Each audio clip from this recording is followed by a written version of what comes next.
महाकुंभ का समय था। प्रयागराज की पावन धरती श्रद्धालुओं से भरी हुई थी। हर तरफ आस्था की लहरें बह रही थीं। गंगा, यमुना और अदृश्य सरस्वती के संगम पर डुबकी लगाने के लिए दूर दूर से लोग आए हुए थे। इसी भीड़ के बीच अचानक कुछ ऐसा हुआ जिसकी किसी को कल्पना नहीं थी। अचानक संगम घाट पर एक विशालकाय कछुआ आ पहुंचा। यह कोई भगवान का संकेत था या कुछ और? सच्चाई जानने के लिए वीडियो को अंत तक जरूर देखें, और अगर अभी तक आपने हमारा चैनल सब्सक्राइब नहीं किया है तो जल्दी से सब्सक्राइब कर लें ताकि आप ऐसी ही अनोखी घटनाएं मिस न करें। दोस्तों, सुबह की हल्की धुंध के बीच संगम घाट पर लोगों की भीड़ थी। कोई स्नान कर रहा था तो कोई साधु संतों की संगत में बैठकर भजन गा रहा था। इसी भीड़ के बीच संगम के जल में एक विशालकाय कछुआ तैरता हुआ घाट की ओर बढ़ रहा था।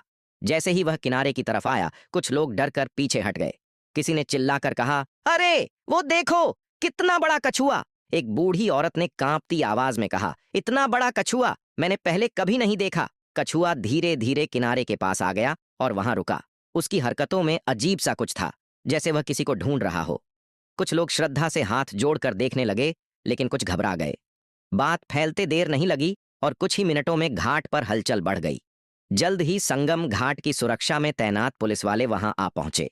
एक इंस्पेक्टर ने लोगों को पीछे हटने का इशारा किया और अपने सिपाहियों को बुलाकर भीड़ को नियंत्रित करने को कहा। इंस्पेक्टर ने कहा, देखो, घबराने की कोई जरूरत नहीं है, ये कोई सामान्य जीव ही होगा। तभी एक आदमी ने कहा, साहब, पर यह बहुत बड़ा है। इंस्पेक्टर ने अपने जूते उतारे और पानी के किनारे जाकर कछुए को ध्यान से देखा। उसके जीवन में ऐसा दृश्य पहले कभी नहीं आया था। कछुए की आंखों में कुछ अजीब सा भाव था, जैसे वह कुछ कहना चाहता हो। तभी भीड़ में से किसी बुजुर्ग ने सुझाव दिया, यह कोई साधारण जीव नहीं लगता, किसी साधु को बुलाया जाए, वे ही कुछ बता सकते हैं। कुछ देर बाद वहां एक जाने माने साधु को बुलाया गया। उनकी लंबी जटाएं कंधों तक लहराती थीं और उन्होंने गेरुए वस्त्र धारण किए हुए थे। वह धीरे धीरे चलते हुए आए और कछुए के पास जाकर खड़े हो गए। जैसे ही साधु ने उसे देखा, उनके चेहरे पर एक गहरी अनुभूति उभर आई। इससे पहले कि वे कुछ बोलते, लोगों के सामने एक चमत्कार घटित हुआ। कछुआ एकाएक हरकत में आया और तेजी से पानी में अपने भारी शरीर को घसीटते हुए किनारे तक पहुंचा। वहां पहुंचते ही उसने साधु के पैरों को चाटना शुरू कर दिया।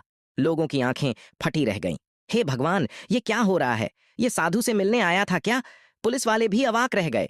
साधु ने कछुए के सिर पर हाथ फेरा और अपनी आंखें बंद कर लीं। कुछ पलों तक वे चुप रहे, फिर उन्होंने बोला, तुम लोग जानते नहीं ये कछुआ कौन है और क्यों यहां आया है? भीड़ पूरी तरह शांत हो गई।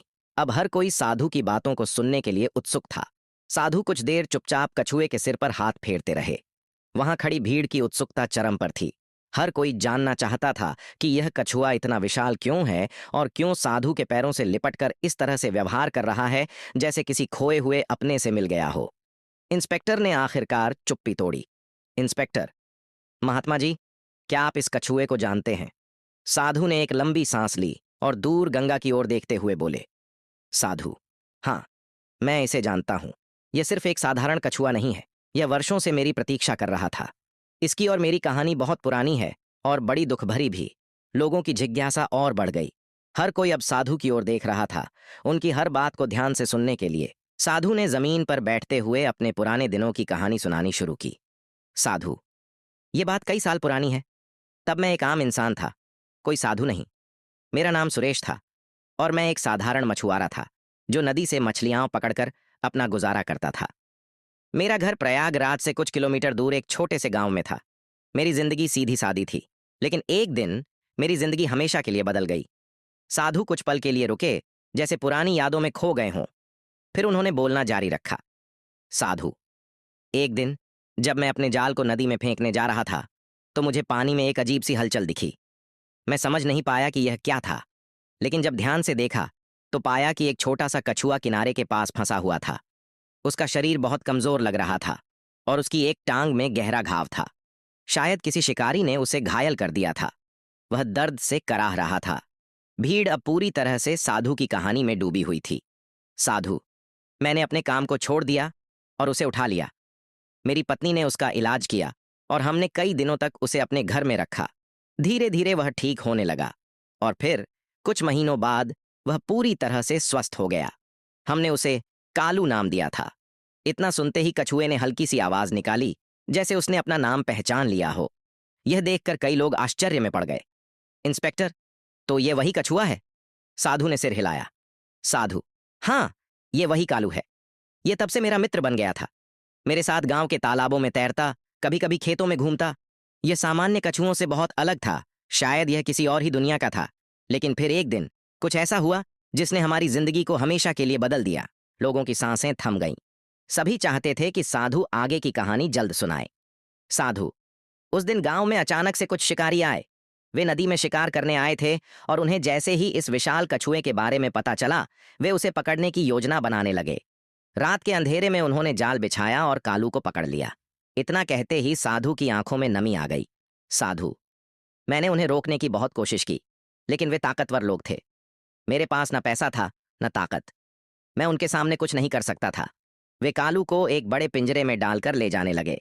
मैं दौड़कर उनके पास गया और उनसे विनती करने लगा, लेकिन वे नहीं माने। भीड़ के कई लोग भावुक हो गए थे। कुछ की आंखें भीग गईं। साधु, उस रात मैंने ठान लिया कि मैं इसे वापस लाऊंगा। मैं कई दिनों तक उन शिकारियों का पीछा करता रहा, लेकिन अंत में वे गायब हो गए। तब मुझे समझ आया कि मुझे इस दुनिया की बजाय भगवान के सहारे चलना होगा। मैंने अपना घर, अपना परिवार छोड़ दिया और सन्यास का मार्ग अपना लिया। मैं बस यही सोचता था कि कालू किस हाल में होगा, क्या वह जिंदा भी होगा या नहीं। पर आज, इतने सालों बाद, वह खुद चलकर मेरे पास आया है। साधु की कहानी खत्म होते ही सन्नाटा छा गया। उनकी आंखें नम थीं और उनकी हथेलियां अब भी कछुए के सिर पर रखी थीं। कालू शांत था, जैसे वह भी पुरानी यादों में खो गया हो। भीड़ पूरी तरह स्तब्ध थी। कोई कुछ कह नहीं पा रहा था। किसी ने कल्पना भी नहीं की थी कि इस विशालकाय कछुए की एक ऐसी कहानी होगी जो वर्षों पुरानी, दुख भरी और अविश्वसनीय थी। इंस्पेक्टर, तो फिर महात्मा जी, ये कालू आखिर इतने सालों बाद यहां कैसे आया?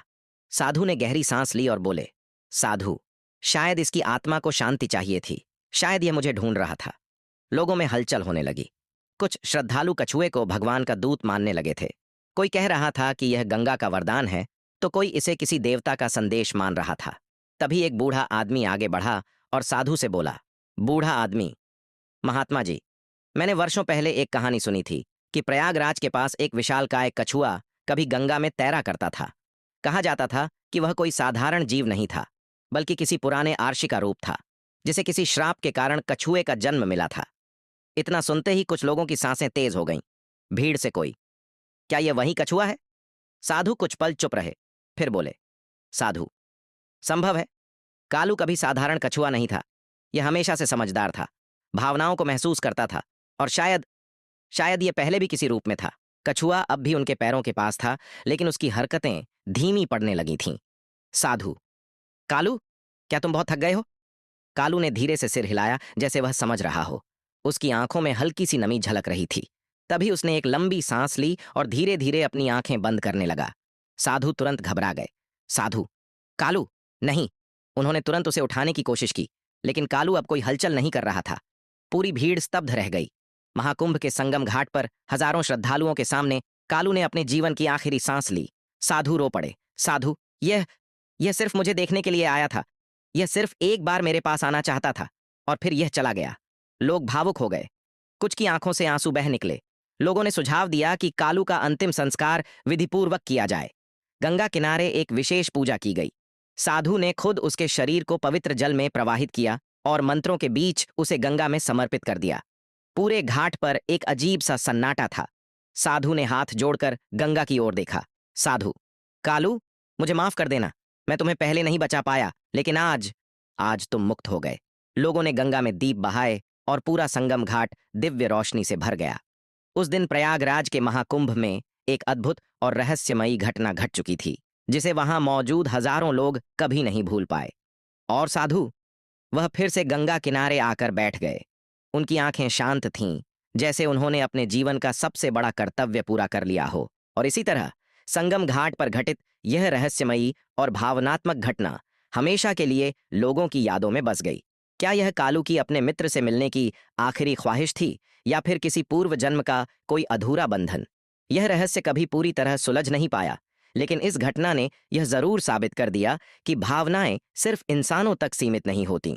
अगर आपको यह कहानी पसंद आई हो तो वीडियो को लाइक करें, चैनल को सब्सक्राइब करें और कमेंट में बताएं कि इस घटना ने आपको कैसा महसूस कराया। धन्यवाद।